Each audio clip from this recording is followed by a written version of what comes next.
క్రమంలో నేను నిజాయితీగా ఉన్నా, నేను 100% పర్ఫెక్ట్ గా నిజాయితీగా జరగాలని నేను కోరుకుంటా. ఈ 10వ తరగతి రెగ్యులర్ ఎగ్జామ్సే కాదు, ఓపెన్ స్కూల్ ఎగ్జామ్స్ కూడా ఇదే రకంగా జరిపిస్తా. ఓపెన్ స్కూల్ ఎగ్జామ్స్ లో కూడా ఏ మాత్రం కూడా కాపీయింగ్ ఆస్కారం లేకుండా చేస్తా.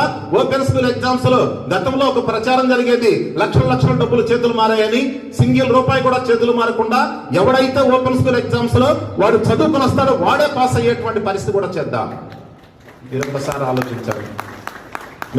ఆలోచించండి. ఒక స్టూడెంట్ ఫస్ట్ పేపర్ తెలుగు రోజున వాడు ఏదైనా సరే పక్కోడు దాంట్లో చూసి రాసినా, లేకపోతే ఎవడైనా చెప్తే విని రాసినా, లేకపోతే ఏదైనా కాపీని తీసుకొచ్చి రాసినా, రెండో రోజు హిందీ ఎగ్జామ్ అసలు చదువుతాడా? చదవడు. రెండో రోజు చదవడు. ఎందుకంటే ఏదో ఒక సహాయం ఇక్కడ అందింది, ఏదో ఒక సహాయం అందింది. కాబట్టి ఆ సహాయంతో వీడు పాస్ అయ్యా, వాడు ఇక్కడ తెలుగు పేపర్ రాశాడు, ఇంటికి వెళ్ళి